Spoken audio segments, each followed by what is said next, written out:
Hi everyone, and welcome back to Conquering Math, where it all adds up. I'm Pat Long, and this is Problem of the Day number 8.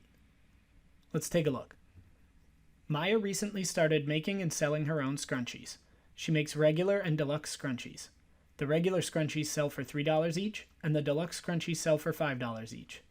Maya has sold a total of 85 scrunchies so far and has earned $385. How many of each type of scrunchie has she sold? The most efficient way that we can solve this problem is by using a system of equations. This is something that you'll probably learn towards the end of middle school, or maybe for some of you even at the beginning of high school. So if you don't know how to do that, what you could do is you could guess and check. Guess a number of regular scrunchies, that'll give you a number of deluxe scrunchies, and see what total you get. And then if it's off and needs to be adjusted, you can adjust up and down from there. I will show you how to do it using a system of equations. Now, if we're going to do it that way, we need two different variables, one for the regular scrunchies and one for the deluxe scrunchies. And we need to be specific that R is the number of regular scrunchies and D is the number of deluxe scrunchies. We already know the cost, so we're being specific here that it's the number of scrunchies sold. So, a system of equations requires two or more equations. So we know that R plus D, the number of each type of scrunchie, equals 85 total scrunchies. We also know that 3 times the number of regular scrunchies sold, and I'll put the $sign on there for now, plus 5 times the number of deluxe scrunchies sold equals a total of $385. Now, the three most common ways to solve a system of equations are through graphing, through substitution, or through cancellation. I am going to use the substitution method here. For the substitution method, we need to get one of the variables by itself. So I will subtract D from both sides of this equation, and that will give me R equals 85 minus D.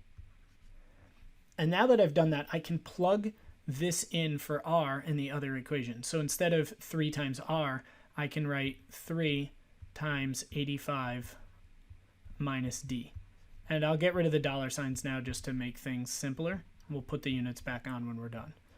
So we have 3 times 85 minus D plus 5D equals 385. And what we're going to do is distribute this 3 onto both of these numbers here. So we do 3 times 85, which is 255, minus 3 times D is 3D, plus 5D equals 385. The next thing that we want to do is combine these like terms here. So we have negative 3D and positive 5D, which becomes 255 plus 2D equals 385. Okay, we're getting there. Now we need to get rid of this 255, so we'll subtract that from both sides.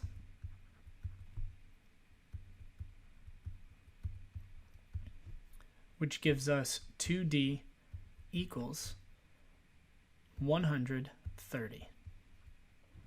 Last step for this section, we divide both sides by 2, and we'll find that D equals 65 scrunchies. And so now what we'll do is we'll take the 65 for D and we'll plug it back into this original equation. So we had R plus D equals 85. And yes, you could plug it back in over here, but I like to go back to the start. That way if I made a mistake, I'm more likely to catch it. So instead of R plus D equals 85, now we have R plus 65 equals 85. And we'll subtract 65 from both sides.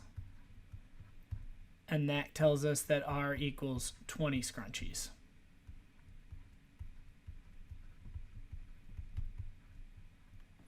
What that means is that Maya sold 20 regular scrunchies and 65 deluxe scrunchies. Now let's take a look at the next problem of the day. Problem of the day number 9, gardening. Susan wants to place a wood border around her flower garden and fill the garden with mulch. Store A sells the wood she needs for $2.72 for an 8-foot piece, and the mulch for $3.35 per bag. Store B sells the wood she needs for $3.60 for an 8-foot piece, and the mulch for $3 per bag. Each bag of mulch covers 6 square feet. Susan only has time to drive to one store today, so which store should she choose to get the best price? Now, Susan can't buy a part of a piece of wood or part of a bag of mulch, but we will make it a little simpler on ourselves by ignoring whether the pieces of wood are curved or straight. Just find the total amount of wood that she needs and use that number. I hope you found this video useful.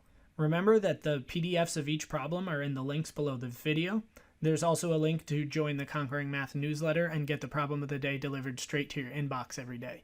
And for teachers looking for distance learning resources, you'll find a link down there for plenty of resources for middle school math teachers. I'm Pat Long. Thanks for watching this episode of Problem of the Day, and I'll see you next time.